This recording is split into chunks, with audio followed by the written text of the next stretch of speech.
oftentimes they will take it out on a stepkid. And in some cases, they even take it out on their spouse. And it's almost like they don't know what to do about their own kid. And so any little thing that a stepkid does just kind of sets them off. And so the target switches from the biological kid, which is where the target should be because they're the one causing the issue. It switches to the stepkid because they're just an easier target. You're listening to the Nacho Kids podcast, where we discuss all things step family related. Real stories, real people, real help. Your hosts are the creators of the Nacho Kids Method and the Nacho Kids Academy Step Family Coaching Team, Lori and David Sims. Welcome to episode 235 of the Nacho Kids podcast. Welcome to December the 1st, y'all.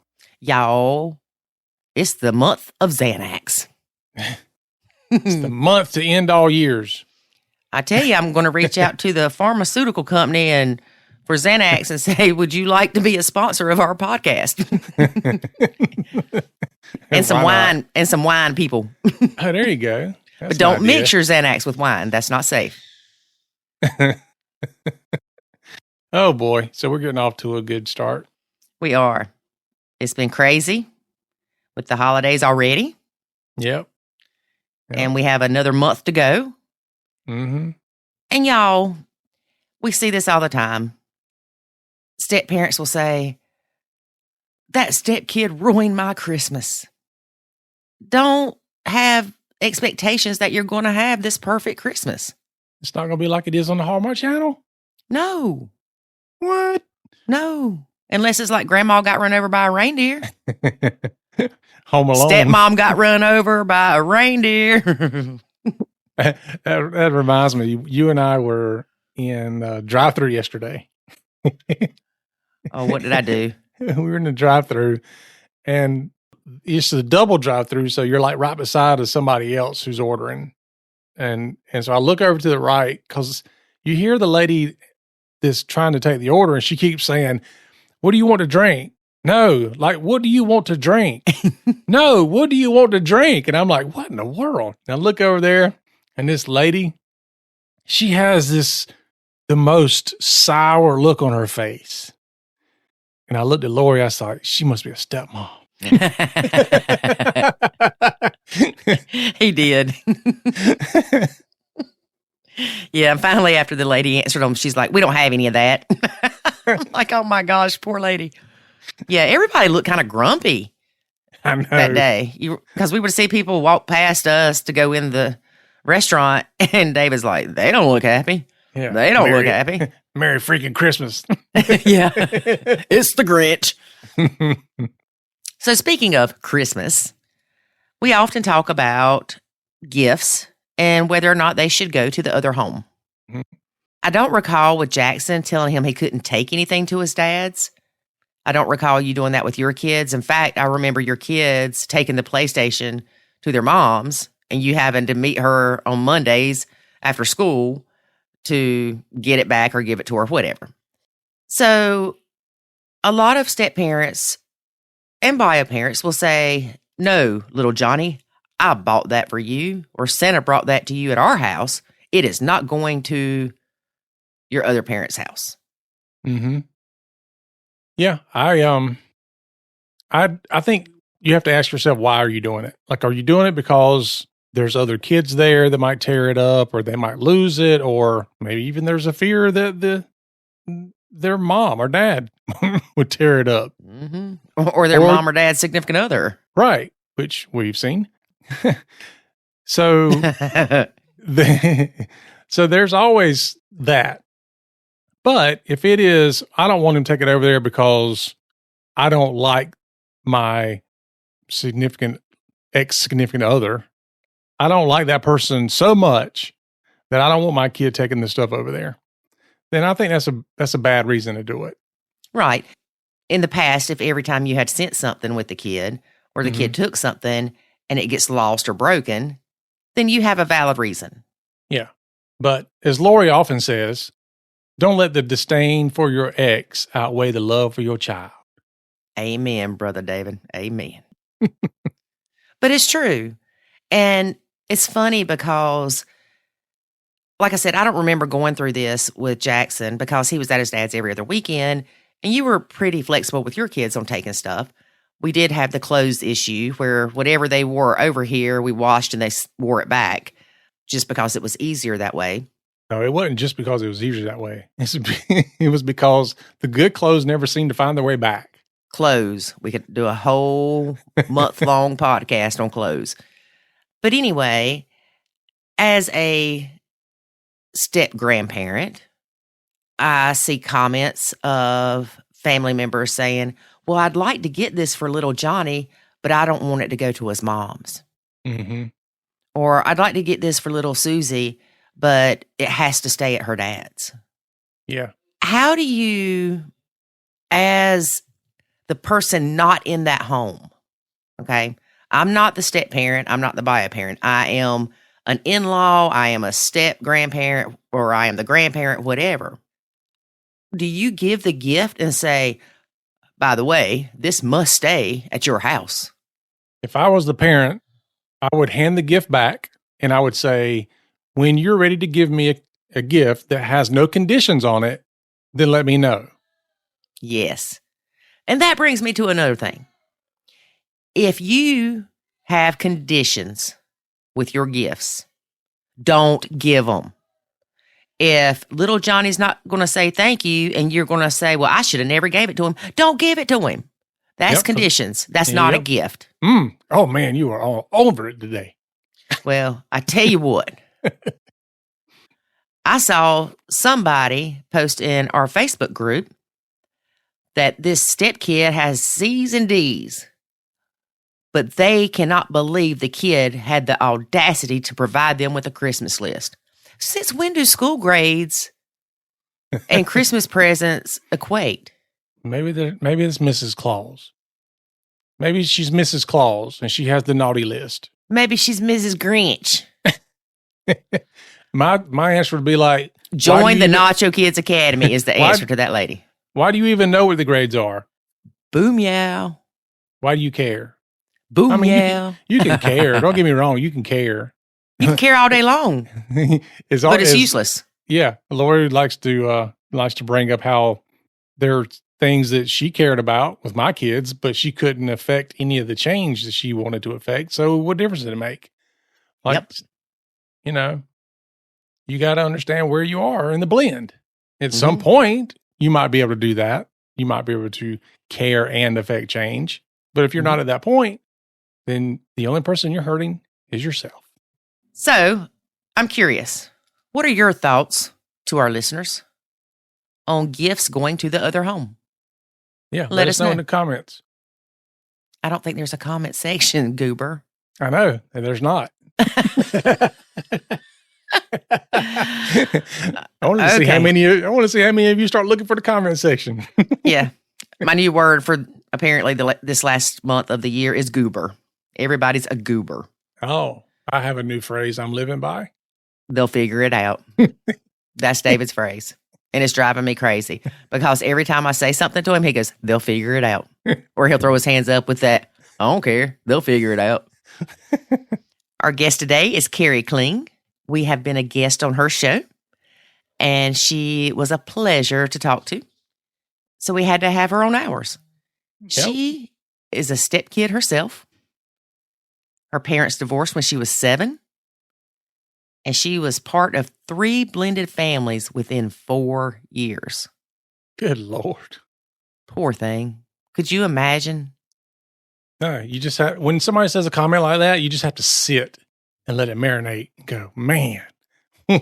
Yeah. So we're not going to spoil anything. We're just going to let you get to listening to our interview with Kari. All right, let's get into it. Today we have Kari Kling. Hey, Kari Kling, how are you? Hey, thank you for having me on your podcast. I'm delighted to be here. And David's here too, y'all. I know, that's rare. Very rare. So, Kari, tell us about you. Well, I want to give you my background first so you know, the listeners know where I'm coming from. I'm a 40-year veteran educator and counselor. And during COVID, I started having one-on-one parent coaching sessions because we were all locked up and everyone needed a little bit of support and help. And one thing led to another. And long story short, a year ago, I was given the opportunity to create and host my own global television show dedicated to parenting. And it's called Parenting GPS, Navigating Your Parenting Journey. And it's been an honor to be able to have so many people on my show, including Lori and David, both of you. Thank you for sharing your wisdom with my listeners. That's amazing, because when you said the name of the show, I could tell that your video TV voice came out. Yes. I am used to saying it now. That's true. That's true. So you are helping parents all across the board, not just step parents and not just bio parents, but parents. Exactly. And I have a lot of grandparents that actually I've learned are viewers of my television show. And we look at things, everything that's parenting related, family relationships, behavior, learning, health, and so much more. You need to have a step grandparent. You know what? That could be another show. That would be great. Set me up. Because it's really, it's something that we're embarking on now. Well, I am the step grandparent role, and it's interesting. Yeah, it is. Absolutely. Let's talk about it either today or at another time. And it's a great idea for another show, because I know there are a lot of people out there dealing with that. Yeah. Yeah. Because now you have to navigate not just the stepkids, but the stepkids' spouses and their kids. Mm-hmm. It's second generation Nacho. Yeah, I know. It's like it sounds like a whole new course for you guys to help people. Yeah, I know. Oh, we get plenty of content with these kids. Don't worry about that. Yeah, I'm sure you do. But I just would like to invite anybody out there that, one of the things about parenting and blended families, all of it, is that most of us are just thrown into it. And there's no course, which is so wonderful that you both are doing what you're doing. But we're just thrown into the role of parenting, and everyone feels that they're just supposed to know. And sometimes, if you look at the highlight reels on social media, it looks like all my other friends have it figured out and I don't feel like I do. And I think there's also a lot of shame in that. And I'm really trying to dispel that feeling that we're all supposed to know it all, and also to dispel the feeling of waiting until there's a crisis before you seek help. Yes. It's about prevention as much as possible. Yeah. Well, everybody has that "it won't happen to me" syndrome. And so until they're in the middle of the crisis, they don't seem to think it'll happen to them. And I think that was us, really. Well, not really, because we did read the books and we did the research and we met with counselors and we met with preachers. We did the pre-work, but when we started having problems, we didn't run straight to get help. Yeah, we were in the depths of where by that time. Yeah, it was. Yeah, you're right. Yeah, so even though I hate saying you're right, but yeah, you're right. Well, whether we're talking about what you are sharing your wisdom around the world about blended families, and as you know, I have some experience with that as a kid, which I know we're going to talk about, or anything with parenting. We live in a hurry up world. And for so many families, especially with, children still, pretty young, where you're driving them everywhere and doing everything, that you can for them, there doesn't feel sometimes like there's a lot of time to sit and catch your breath and say, okay, what can I do? Because you're just running to the next thing. And I think that that's really something in our society that we all have to take a step back, and smell the roses, as they say. Mm-hmm. Yeah, definitely. So you were part of a blended family. I was actually part of 3 blended families within 4 years as a child. And it was a very tumultuous time in my life.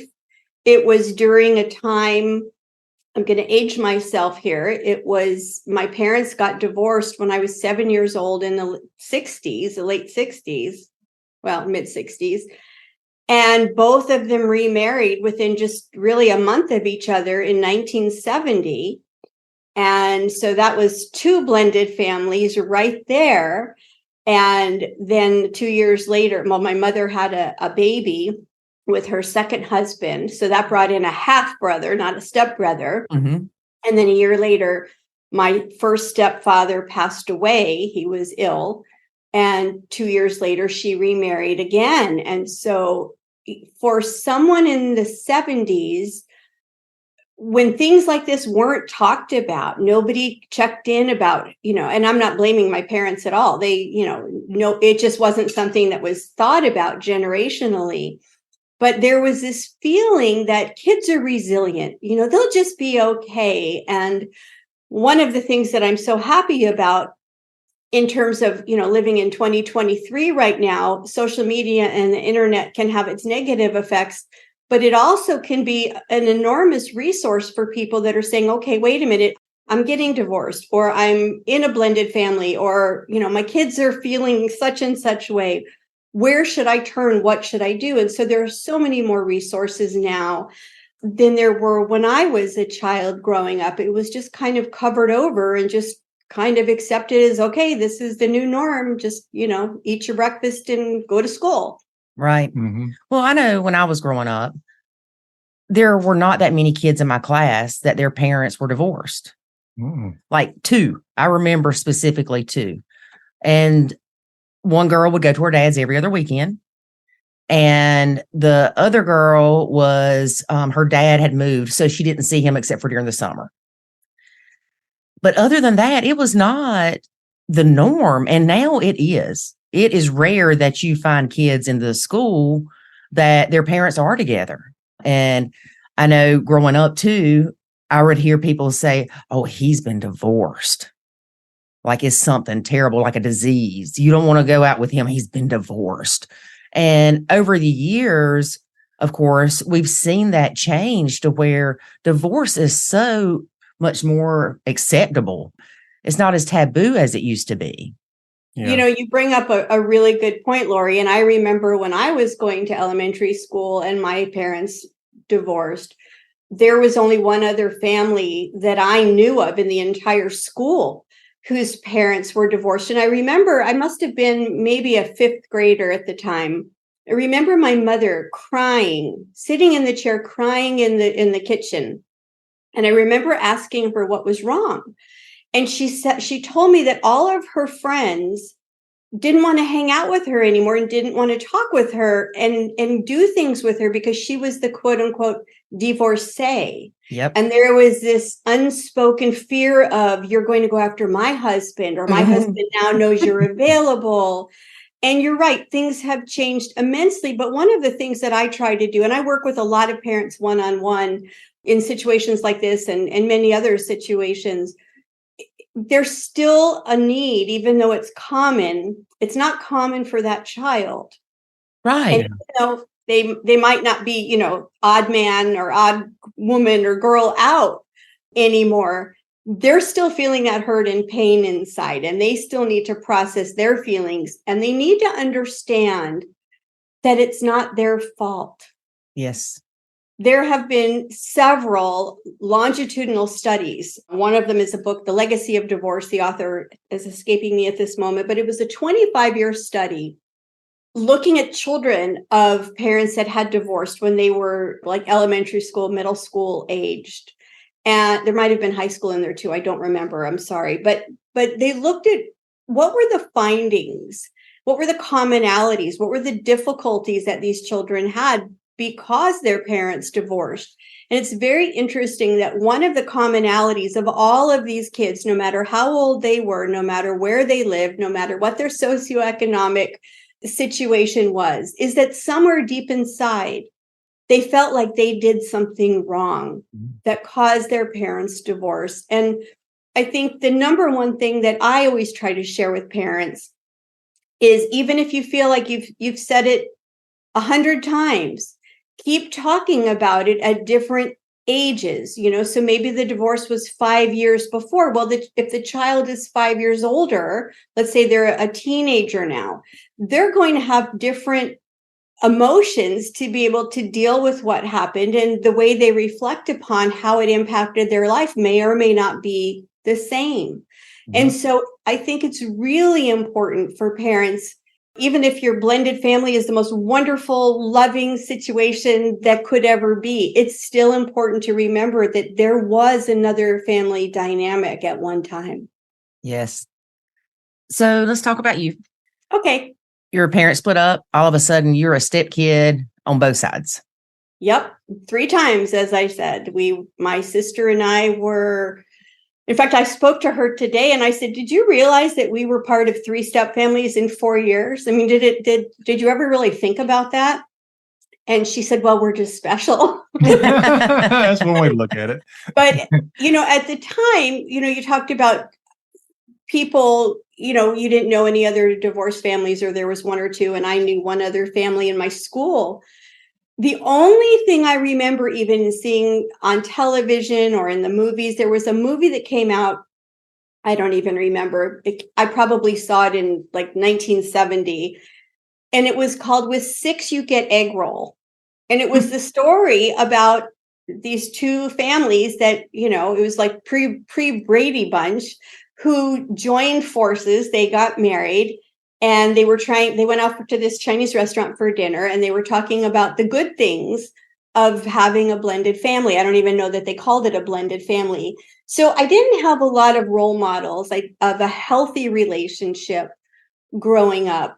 But the good news, and we'll get to this, I really hope that this podcast and my speaking about this is the first time I've spoken about this publicly, is that it gives parents hope. Parents who have been divorced, parents who are in a blended family. Maybe it's a wonderful situation. Maybe it's a situation where there's some struggle. I want to share with you, as our time goes on today, that it doesn't mean, if your child doesn't have the role model of a healthy relationship growing up, that they can't have a relationship that's healthy and long-term in their lives. My husband and I just celebrated 2 days ago, we celebrated our 40th anniversary of our first date. And we've been together, married almost 38 years. So it is possible. Yes. But it took a lot of work and reflection and analysis on my part growing up before I met my husband. Yeah. So you got a stepmom and a stepdad. At the beginning, yes. At the beginning. And were they similar situations, or was a blend with your mom? Was it completely different than the blend that you had at your dad's? I would say that all of the blends were different, and I wouldn't say that, they were all good or all bad. They were all just different. The thing that was most difficult for me as a child was that when my mother remarried my first stepfather before he got sick, they decided that we were going to move across the country. And so it wasn't just divorce. And now I have 2 step-parents who, by the way, also had their own children. So it was, a stepbrother and a stepsister and then a stepbrother. It was also the dynamic of moving across the country away from my dad, which was, that's hard enough. Put the other stuff on it. But I think the thing that sticks out in my mind all these years later was that I still remember how it felt to feel that the way my sister and I, who are fully related, blood sisters, was so different with my stepfather than his own biological child. And it was really a unique situation because after we moved out west, he became very ill, and he was ill for a long time. Well, a couple of years, and then he passed away. But his son, who was a teenager at the time, was also a drug addict. And the dichotomy of the way we were treated, because he was a drug addict, he was doing the drugs, he crashed some cars, he told his father who was sick, I hope you die. I don't care if you die. I mean, just really disrespectful, awful, awful things. And nothing ever happened to him. He never got in trouble. He was never yelled at. He was never told, you're being disrespectful. This isn't how we treat each other. Yet if my sister or I left a sock on the floor, it felt like all hell broke loose because we were then called slobs and, why can't you pick up your things? And, I can't believe that happens today, but I know it does. I don't want to believe that it does. And I think that part of the message that I want to share today is it's not okay. And if you don't know how to get yourself out of that, then please seek professional guidance because it isn't okay ever at so many levels. Yeah, we do see that often, unfortunately, where the step kids and the bio kids, there's a very different way they're treated. And I think Lori and I understand a lot of why that is now. I like to joke and say that, God put something in you to make you not want to eat your young when they're doing crazy stuff. But I can have my kids doing something that is not really getting on my nerves. My stepkid can do the exact same thing and I'm about to flip out because it's this, same exact noise or whatever it is. But I don't have that same reaction to my own kids. Like it just doesn't bother me the same way. It's not there. Yeah. And it's not even a thought process. Right. It's just, yeah, he's stomping through the house. So what? I'm glad he's here. Whatever. The stepkid's doing that. I'm like, oh my gosh, he's going to tear the floor up. He's walking so heavy. It just happens that way. The difference I think with us is that we realize it and we know how to handle it and filter it so that it doesn't come out in how we actually act and respond. Right. Because I really don't know. We don't know. Your stepdad's not here, but he may not have even realized that he treated y'all differently. Because here we go. It could be he treated y'all differently because you were girls more so than you were the stepkids. Or did he even realize, hey, I'm treating Kari and her sister completely different than I am my son? And maybe he had guilty parent syndrome with his son. Yeah. Or did your mom maybe say something to him like, this is what I expect of them and you should help me enforce that? Because we do see that sometimes as well. Yeah. And you're right. There's no way of knowing. And I was just a teenager when he passed away. There is no way of knowing, but I know that in many situations in my own life during that time, and also parents that I work with, my mom was trying to be the peacekeeper.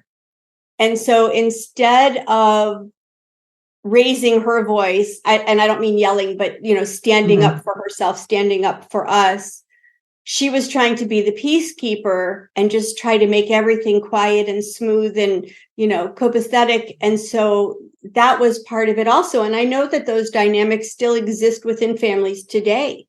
People feel that they don't have a voice because they feel that if they do, and this is a topic for a whole other show, but when you're dealing with a parent who is a narcissist, the conflict can almost be worse in the moment than what you're trying to appease. And so there are many layers. It's very complicated. But the thing that I encourage parents all of the time through my show, through my counseling, is it is not okay not to stand up for what you believe is right for your child. Yes. Yeah. And we, kind of in that same vein, we also do see where if a parent is having a problem with their biological kid, they don't know how to handle it all. Oftentimes they will take it out on a stepkid. And in some cases, they even take it out on their spouse. And it's almost like they don't know what to do about their own kid. And so any little thing that a stepkid does just kind of sets them off. And so the target switches from the biological kid, which is where the target should be because they're the one causing the issue. It switches to the stepkid because they're just an easier target. Or sometimes it switches to the stepmom because they're an easier target. Right. And you two are the experts. You know this, that sometimes, many times, the children become the pawns in the step-parent, bio-parent relationship, and it just exasperates everything you're trying to do, not always in a positive way. Mm-hmm. Yeah. I talk about this all of the time, is that in life, and this first part goes with being a step parent, a bio parent, a grandparent, everything. In our culture, I can't speak for the rest of the world, but some countries I could. We maintain certain things. We maintain our homes. We maintain our cars. We maintain our electronics. We go to the dentist for, checkups. We go for our physicals. We maintain our bodies. But it's very rare for people to say, you know what, this is how I maintain my family relationships. Because we don't. It's just like automatic pilot. And as I said earlier, so many parents don't seek professional guidance until it's at the point where, okay, we don't know what to do. Right. And if the people out there listening today, really two things that are my key points for the day is don't wait for a crisis. I know I already said that. I'll give you an example. I had I don't work with her anymore. She unfortunately became very ill herself. But I was working with a mom who she was a doctor and had a 3-year-old. And she said, I've never been a parent before. And I don't know all of the things I'm supposed to do. So I'm going to set something up. I want to meet with you for an hour every 2 or 3 months, just to talk about this is what's happening. This is our next step. This is what's happening in the family. It's that maintenance so that it doesn't ever get to that point. And I know that you work with parents, and most of the parents that are listening to this are probably already in a blended family. But I want to encourage those parents to try to model for your children, you know what, whenever there's anything in our lives that isn't going the way we think it should, or we want to just anticipate, okay, what's going to come next? I've never been the parent of a teenager before. What are some things I maybe should be aware to look for? Ooh. So that, to react appropriately and not have a reaction, but to be proactive. And so the two things that I really want to share with parents today from my heart is the first, again, about not waiting until there's a problem, whether you're still married. And I know, again, that your viewership is mostly blended families, but who knows who's listening out there. But to try to prevent the difficulty and the lack of communication or the miscommunication before it starts. And the other part of it, again, and we haven't talked about it, and what we can still talk about it, is when you don't have a healthy relationship of a mother and father growing up, how do you then get yourself to a place where you can have that kind of healthy, stable relationship? Right. Now, I know you were young, but do you remember with your stepdad? I know you said he was strict, your first stepdad. I would assume, especially back in the day, that he took on the disciplining role. Not that your mom didn't do anything, but he was probably the heavy. He really wasn't. He just yelled and screamed a lot. And and then they would fight it out about, well, they should be grounded or not grounded or whatever. He became ill pretty quickly. And so I would say they were married for just 2 years. And I would say the second year, he didn't really have as much energy to fight with my mother about it, but it was still a knee-jerk reaction. Like I said, if there was a sock on the floor, if somebody didn't clean a dish, while his bio son was stealing and doing drugs and sitting on the back porch smoking a bowl and eating bonbons, and you getting fussed at. Exactly. So you had to walk on eggshells all the time then. All the time. In fact, I remember, and I've never told anybody this, but I remember coming home from middle school one day. The bus dropped me off, and I remember walking up to my house, and I could hear the screaming, and I turned around and just walked around the block until I didn't hear the screaming anymore. Wow. So it's, I can look back now and say that was pretty dysfunctional.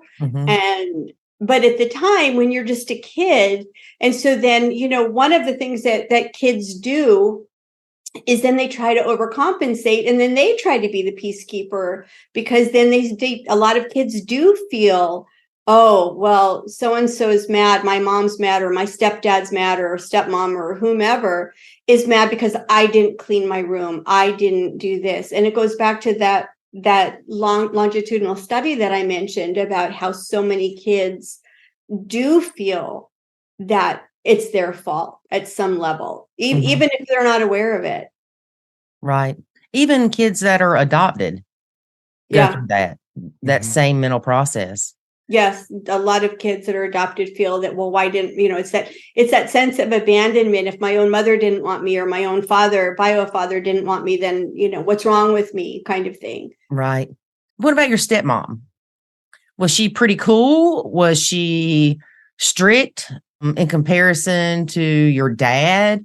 Because you said you all moved across the country. So you weren't as involved with them, I would assume. I didn't see them as much. I didn't see them as much because we lived on two different sides of the country.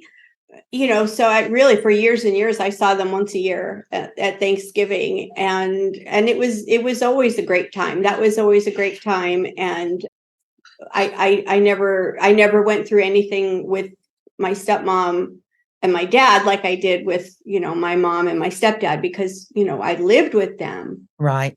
Did your stepmom have children of her own? She had 2 children, and we had great times, when we would visit them. It was a lot of fun. And I wouldn't say that there was ever, conflict there. We loved hanging out with them. It was a lot of fun. Well, I'm glad that it was fun for you and you've got good memories of that, because it would suck to have a relationship or a situation like with your stepdad and then go to spend time with your dad and you've got evil stepmom too. Yeah, no. But then my mom, after my first stepdad passed away, she remarried 2 years later. And that was, it's so interesting because each blended family was really so different. And I can't say, well, one was good, one was bad. It was just different dynamics. But when she remarried my second stepfather, which was 2 years later after she married my first stepfather, he had 2 sons. And again, it was just family gatherings in terms of holidays and things like that. It's just, you never knew who was going to show up, because you don't know, is this person going to be with their mom? Are they going to be with us? And it just felt very unstable, I think, as a kid in high school, but a lot of positive.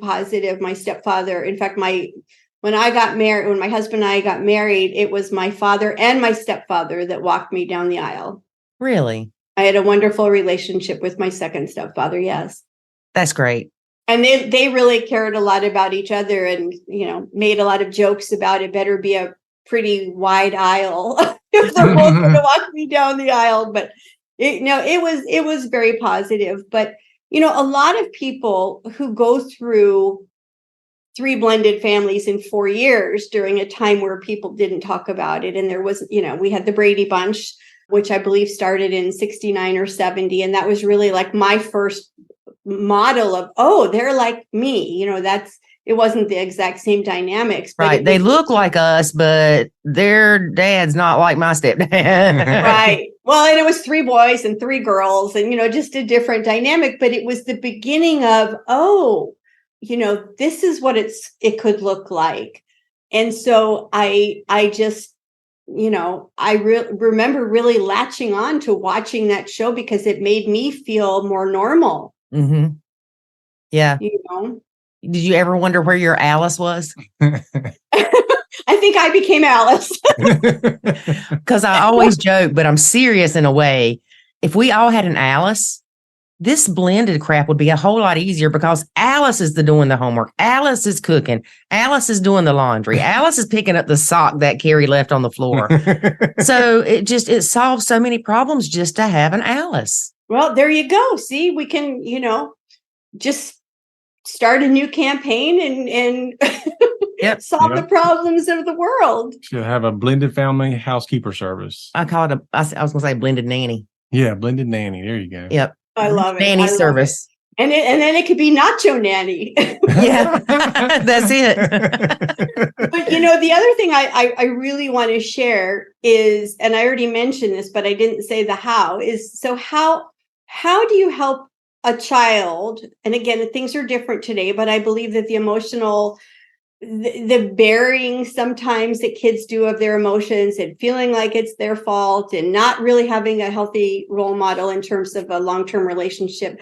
How do we, who work with families, how do we help families do it? And I'm not going to say my way is the right way, but it's what I did. And it was very, very beneficial to me. And I remember when I first started college thinking, and I knew I wanted to be a teacher, so that was already decided. But I remember thinking, I don't want to have children and go through what I went through as a child. I don't want to put my children through divorce. I don't want to go through having 3 blended families in 4 years. And we all know that, none of us have full control. And I knew that I didn't have full control, but I thought, what can I do to make sure that at least I can do everything in my power that doesn't happen? And some people might say, oh, well, just marry the right person. Well, easier said than done, right? And people change. And so I really started to quietly observe people I knew. These were people that I went to college with, people that I ended up working with in my first few years of teaching before I met my husband, people who had been married a long time. And the people that I felt comfortable enough, there were some teachers that I taught with, they were probably in their 40s or 50s at that time. And I was 22. I was, the baby on the block. And I would, once I felt comfortable enough with them and became friendly with them, I would ask them, could we have coffee? Could we meet after school? Could we do whatever? And I started interviewing them, for lack of a better word, and just saying, what do you think it takes to have a successful long-term relationship? And so I started just on my own. I mean, I don't even know that I wrote things down. I just talked to people to find out what other people were thinking. And I've always been a voracious reader, and I started reading books about relationships. And I was pretty sure that I was going to go back to college and get a master's degree in counseling, but I was still thinking of some other things. Well, my very first year teaching, I had a little boy whose parents were going through a divorce, and it was pretty volatile. He was crying all the time. I felt helpless. There was another situation with another family where there was another divorce, and I got dragged into a custody fight and, into court. And I remember thinking, I am not prepared for this. I don't know how to serve these families, and I don't know if I'm saying the right thing or doing the right thing. And so a few years later, I did go back and get a master's in counseling. I met my husband while I was in graduate school, and you don't have to go back and get a master's in counseling to be able to have a healthy, stable relationship. But my point is, I sought out the information. I sought out feedback from people who had done it. I observed, and I didn't take it for granted. And here's the last thing I want to say about that. When I first started dating my husband, I was 24, and we didn't get married for 2.5 years after that, but we started talking about marriage probably after, 8 months, 10 months, a year. And I remember saying to him, I'm not going to even continue this relationship unless I have a promise from you. And he said, what? And his parents had been married 50 years. So divorce was like, his grandparents had stayed married. He didn't have anybody in his family who had been divorced. And he said, well, what is it? And I said, if we get married and one of us or both of us feel like we're at an impasse, that we're not communicating, things don't feel right, they're not flowing, that you will agree to go to a counselor with me, because I want to nip it in the bud. I don't want to ever get to the point of no return. And will you do that? And he said yes. And that was 40 years ago. And we have gone to, different times in our lives when we just needed some help on solving some problems. And it's a very, very healthy way to look at a relationship. It's not a weakness. It's not, you're not equipped. You don't know your spouse. It's about how can you do the very best that you can do for your relationship so that you can do the very best that you can for your children? Mm-hmm. Yeah. And I do like the fact that in 2023, people are more apt to get counseling or go to a coach or go to a therapist because, again, back in the day, you only went to stuff like that when you were crazy. Mm-hmm. Yeah. Go see a shrink. Go see a shrink. That's what it was. You need to go see a shrink because you're crazy. Which just reminds me of the red rum guy. What's his name? You know what I'm talking about? The Shining, the movie. Oh, Jack Nicholson? Yeah. Yeah. Like he needed to go somewhere. But yeah, that's a little extreme, but yes. But I just like I said, I hope that people are getting hope from my story, that even if your kids, have been through it, and even if you've been through it, it's not ever too late to be able to have that stable, positive, long-term relationship. Yeah. I know one thing a friend of mine told me. She had a daughter. The dad was not in the child's life. And so my friend didn't date. She's a good bit older than I was. And she finally started dating when her kid turned like 18. Well, she ended up with cancer. Mm. And one of the last things she told me was, don't do what I did. Jackson, talking about my son, needs to see you in a happy, healthy relationship. Mm-hmm. Because then you got me. Yeah, I know. Because her daughter was used to her mom catering to every whim of her life. It was always her and her mom. Mm-hmm. And so when her daughter started dating, her mom's like, oh, well, I guess, I can start dating kind of thing. And the little girl, which she wasn't a little girl at the time, she did not take too kindly to it, even though she was 18 at the time. Right. And her mom had raised her and never dated, like I said. But when she started dating, her daughter had an issue with it because it took time away from her that she felt she should be able to have with her mom if she wanted it. Yeah, I agree with that. And, I want to go back on something that we talked about earlier, because I don't want to give anybody the idea that I'm saying that there should never be conflict in a relationship and just, have this peaceful kumbaya relationship. It's really, really healthy for a couple and for kids to see their parents or their bio parent and step parent have a conflict and disagree, because nobody's going to agree about everything. But the healthy part, the key point about all of this is, how is it resolved? Is it resolved by screaming and yelling and slamming doors and making threats? Or is it resolved in a calm, peaceful manner and people saying things like, I understand that you're not happy about this. Here's how I see it. What can we do to come to some kind of resolution? And so I didn't say that earlier, and I don't want it to come off that I'm just saying, just don't have any conflicts. And oh, no, I didn't take it that way. Yeah, okay. But think about it. How many people have you met that will say, when my parents got divorced, it shocked me because I never heard them argue? Exactly. Now, see, when my parents got divorced, it didn't shock anybody. It was a long time coming, and they should have done it 30 years before they did. Yeah. They were miserable together.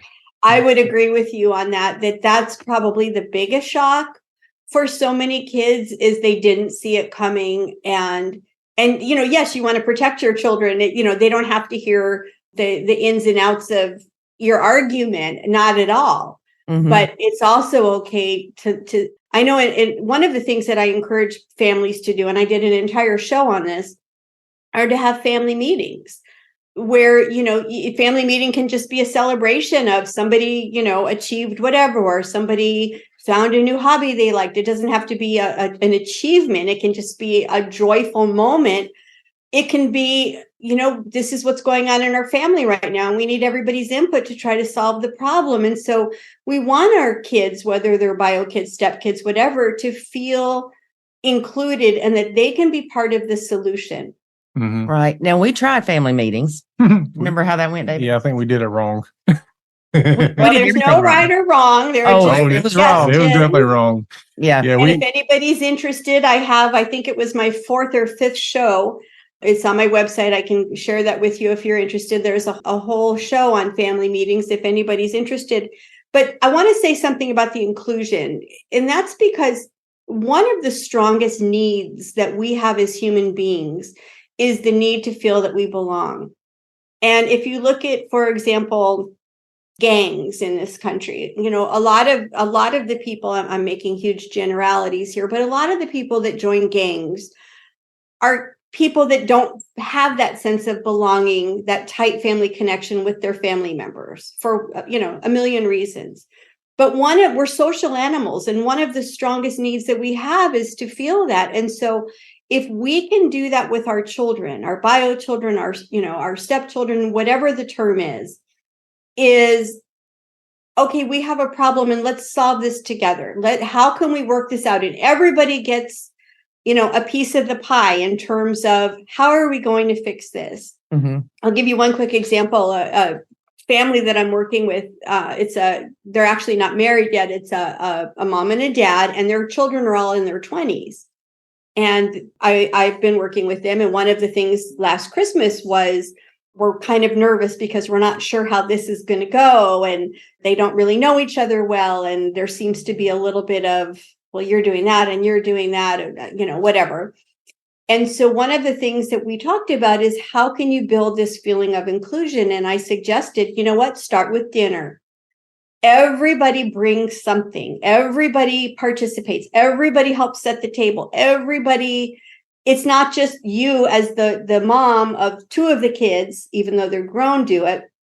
You make it a group activity. And have some maybe games for afterwards. Not to say we're going to play these games, but hey, this is here if you want to plan ahead.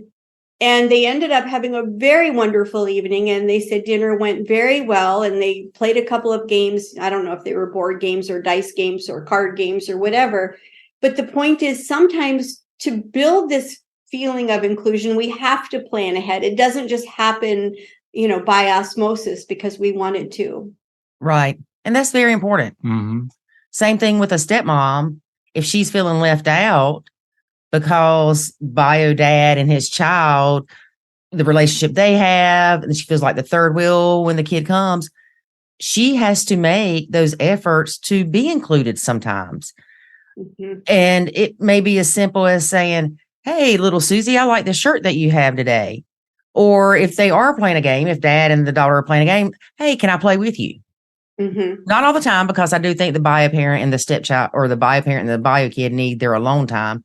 Mm-hmm. But I think it's important to do something about it and not just, oh, I feel left out.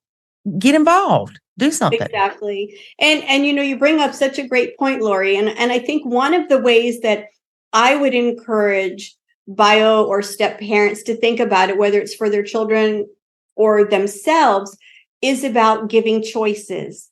One of the things that so many step kids feel is that this was done to them. They didn't have a say in their parents getting divorced. They didn't have a say in, my dad married this person, my mom married this person.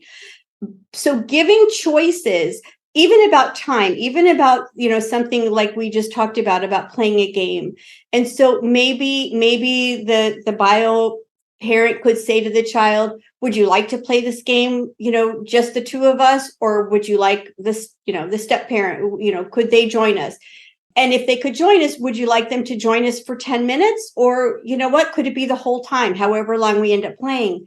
It might seem really superficial, but giving children, and it doesn't mean you give children control and say, oh, well, we'll just do whatever you want to do the way you want to do it. It's about giving guided choices, because that way you give the element of control, which is what most kids in a blended family, or even just divorced and the parents aren't remarried, they feel that they've lost their family. And one of the things that I say when I work with parents who are in a divorce situation or divorcing or blended families is, your child didn't divorce you.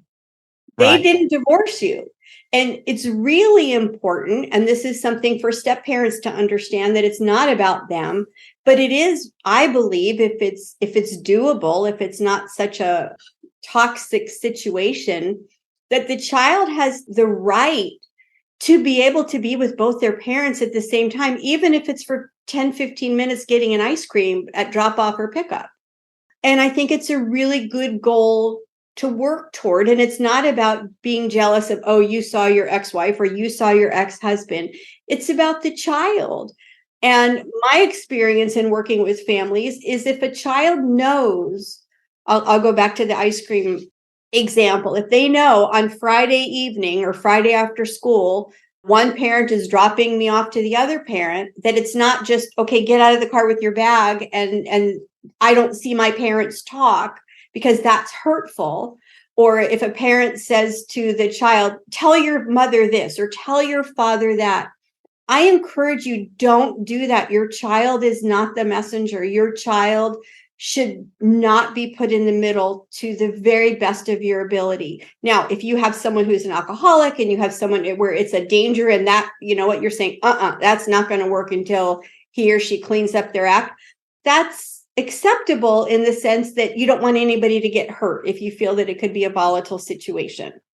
Right. But as much as you can, let your child have, even if it's 10 minutes, like I said.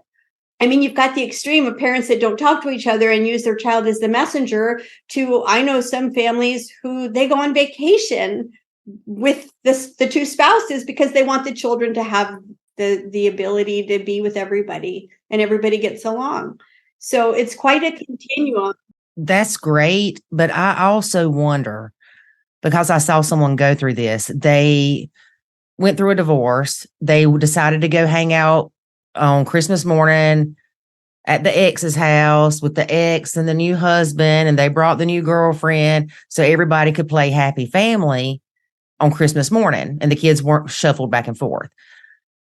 And that seemed to work, well, I guess we'd say the first couple of years. But then the kids started, well, Dad should come to Thanksgiving. Dad should come to Mom's birthday party. Dad should come to everything. So the kid wanted more of that. And so it almost set them up for unrealistic expectations. Almost like they wanted them back together. Right. Yeah. Yeah. And you know, for a lot of kids, that's their unspoken dream, is that, you know, mom and dad will get back together, and maybe the step parent is getting in the way of that. So you're right. I mean, you have to look at each situation individually. Again, it's a huge continuum with lots of variables. Mm-hmm. And I'm not saying it should be, you know, like I said, kumbaya for every birthday, every holiday, every whatever, because that's probably not realistic either. But I think that the all or nothing scenario doesn't do any child any good. Like I said, unless it's a situation where somebody is in danger of being hurt. And I agree with you. I do think that instead of just dropping the kid off and exchanging the kid without saying, hey, how you doing? Is the kids, they pick up on it. They pick up on the vibes. So if you can have cordial enough of a relationship to go, hey, how are you doing? And your ex go, doing good. How are you? That is a positive interaction that the kid sees without having to play, as we would say, happy family for 10 minutes getting an ice cream. It just shows some type of positive interaction versus completely negative all the time. Right. But unfortunately, most of the people we deal with situations where they just drop the kid off and run because it's such a bad situation. Well, and so many people are in survival mode, and I understand that. And I think, you know, the key point about the whole conversation is, again, it's not that there's a right or wrong, but if you think about it as a continuum, with over here, you know, the first example that I gave about you're not talking to the spouse and the child is the messenger and things are really toxic and parents are saying bad things to the child about each other. And then you go to the other extreme. It's not like, oh, everybody wants to get to that other side where everybody's together and, you know, playing happy family, as you said. But I think the goal should be, okay, if this is where we are now, how can we make it 2 steps better? How can we just improve the family relationships and the communication for the sake of modeling healthy communication and relationships for our children, and not to put our kids in the middle? And Right. I think if everybody can just look at, how can I make it a little bit better? Not, okay, now I have to go have an ice cream, or now I have Right. No, it's just about how you always remember your child, unless there's, a rare situation where, somebody's beating somebody or something like that, and the child is saying, let's get out of here. But in most situations, the child didn't ask for that. So you want to try to say, okay, how can I, for the benefit of my child, maybe lose my pride, and it's also about that communication. And let me say one other thing about, I did a show about this on co-parenting. It was actually the show I did before I did your show. And it's the idea of discipline between two families. And so let's say, for example, there's a child that goes back and forth between the two steps and the two bios. And the child does something, didn't do their homework, whatever it is, and gets grounded at that house from electronics, say. I don't believe it's okay to say, okay, now you're going to your mom's house, or now you're going to your dad's house. And that parent is just going to ignore the fact that you were grounded for doing whatever. That I really, really encourage parents to, when it comes to discipline, when it comes to shared responsibilities, not to allow the child to be the manipulator. And I don't mean manipulator in terms of like a controlled, they're doing it on purpose, but, I'm going to be at dad's house this week, or I'm going to be at mom's house this week, so I'm not going to have to be grounded, or I'm not going to have to lose out on whatever.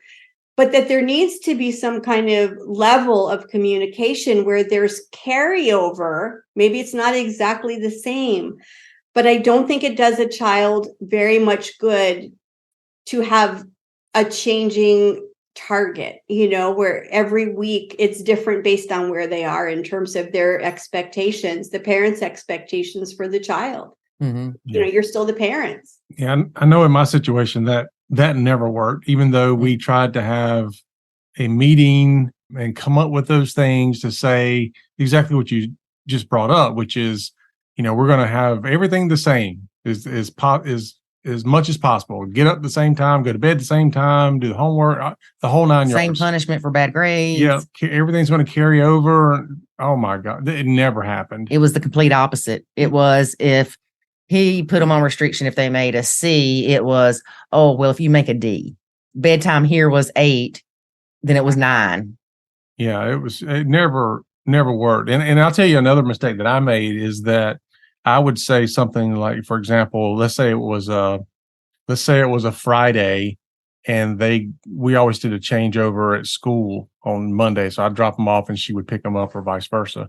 So let's say it was a Friday and they did something, and I would say, for example, you're grounded for a week.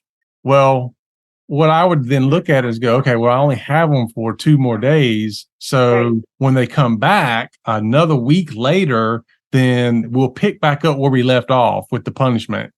That was not something that I could stick with, because as soon as they came back, I'm glad that they were back. And I wanted to, I just kind of want everything to be fine, and let's start all over and have a clean slate. And it just became a lot of times where I would tell them, this is the punishment's going to be this, but it was mostly things I could never actually follow through with. Yeah. I would have been much better off saying you're grounded for an hour and sticking with that, rather than saying a week and then knowing I couldn't stick with it past a day or 2. Honestly, it boils down to, a lot of times the bio parents discussed frustration, anger, hate towards the other bio parent outweighs what's best for the child. Oh, yeah. That's it in a nutshell. And I just want to go back to what you said, David, because I think a lot of parents do that. And whether you're 2 bio parents raising your kids together or step parents, sometimes when we ground our kids, put them on restriction, whatever it is, and we say, okay, you can't do this for a week, whatever. When you get over that, and again, it's there's so many variables with age. How many times did this happen? But there's a lot of research about long-term restriction or grounding really doesn't work, because by the 3rd day, they're like, I don't even know what I'm grounded for anyway, And so I think meaningful conversations about the why this isn't appropriate, and it's because this isn't good for you, whatever the situation is, and taking away those electronics or doing whatever for a short time, like you just said, is much more powerful in the long run. Mm-hmm. Yeah. No, like I said, we did it wrong. Yeah. Well, no, I encourage parents, try not to say you did it wrong. We all, it's that old quote by, oh gosh, I know his name, Will Smith. No. I know it like I know my own name. And Willy Wonka. It's do what you can with what you have where you are. Yeah. Hopefully all of us can say, wow, I know a lot more about whatever it is today than I did 5 years ago. We grow and we learn. And I think it's important to also show that grace to our kids and say, Yes. you know what? This is the third time that such and such happened. And here are the reasons that we don't believe this is a good scenario for you. And it's because we love you. And, I know there are parents that are going to hear that and say, oh yeah, right. That's not going to work with my child. But I think if you are consistent and you work on building that relationship with your child, your stepchild, your bio child, whatever it is, it will become more and more powerful because we don't respond. Think about as adults, we don't respond well to, oh, great. Now I can't have that for 2 weeks. Well, after the first day, it kind of loses its impact. Mm-hmm. Mm-hmm. Yeah. Because then you're like, well, you know what? After 3 days, I can do without it. It doesn't really matter anymore. Yeah, I'll show you. Yeah. Exactly. One of my kids, it was like, you could take everything from him. He didn't care. He just did nothing. None of that fazed him. Mm-hmm. So, but anyway, it's a journey for sure. And I would say one thing that we did do right is that anytime we saw something was not effective, we started looking at other iterations instead of just, okay, we didn't do it right. So let's do it again, do it more. Let's drop back and let's see why this is not working. And let's do a different iteration of this and see what we can come up with. And that's how we ended up even leading ourselves down the path of creating the whole Nacho Parenting Method, was that process. Right. Well, Kari, tell people where they can find you.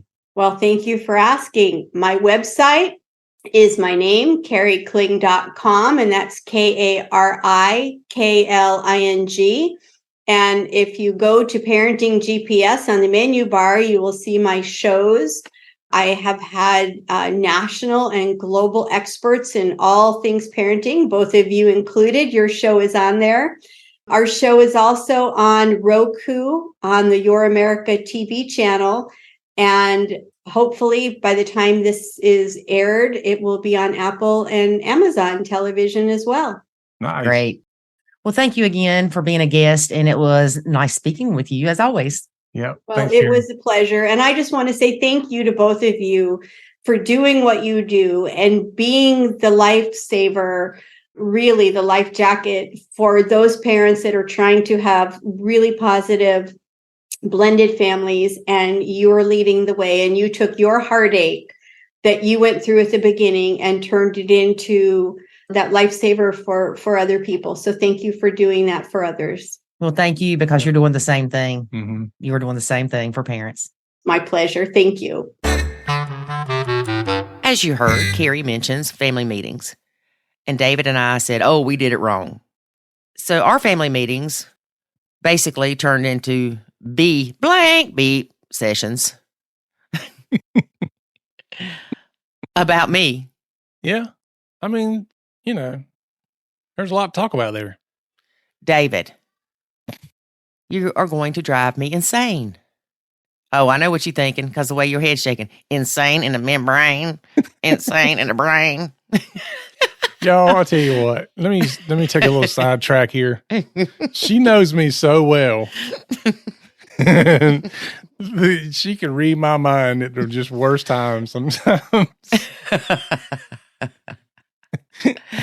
Talking about what happened in church. Yeah. Uh-huh. Well, we'll leave it at that. Yeah, we'll leave it at that because David was misbehaving in church. And anybody that knows him personally can easily figure out what that's about. I just think it's funny how well we know each other. Mm-hmm. Well, it's not that hard to figure out sometimes. And we do finish each other's sentences too. Mm-hmm. All right. So if you decide to have family meetings, they need to be positive. Don't ask open-ended questions because you will get all the negative. Y'all tell us what you think about Lori this week. Yeah. really. Or, how are you doing? No, because we would be doing fine if Lori wasn't here. Or we were doing fine till Lori told us to do our dishes. Yeah, you almost have to say things like, name 2 things that happened to you today that were positive. Yes. That is a good way to start a family meeting. And I'm not saying they all have to be positive, but maybe the 5 positives, 1 negative. Mm. Make the kids or ask the kids and the parents too, step parents and by a parent, 5 good things that have happened this week, for instance. And then say, what's one thing you wish was better? Mm-hmm. Well, it has to be one of those things where it is more about building a positive interaction among your family. One of the ways I think a lot of people will make this mistake, and I believe we probably did some of this, was you start having family meetings when things are bad. Mm-hmm. So, all right, y'all, we're having a family meeting, which is just another way of saying we're going to fuss and complain about something. And so if I'm calling a family meeting as the father in the house, stepfather in the house, and I'm like, we're having a family meeting, and then I'm fussing because X, Y, and Z, then it should not shock me that when I call another family meeting and I ask the kids, how was your day? That I don't get the same kind of interaction back because they're going, hey, I thought family meetings was about griping and complaining. Exactly. Because they relate a family meeting to being called to the principal's office. Yeah. Or even spouses and significant others. Like if you called me or sent me a message and was like, we need to talk, everybody thinks that that's negative, right? Mm-hmm. Nobody's like, oh, this is going to be a great conversation. I can't wait to get home. You're like, right. Oh, Lord, what now? And Kari does have a show. It was episode 6, and it was released in March of 2023. That talks about family meetings. So you might want to check that out before you have one. Absolutely. Because have a meeting about the meeting. Have a meeting about the meeting. All right, folks. Thanks for listening. Be sure to join us again next week. And remember, life is good when you nacho. Thanks for listening to this episode of the Nacho Kids Podcast. Find us online at nachokids.com. Until next time, remember, life is good when you nacho.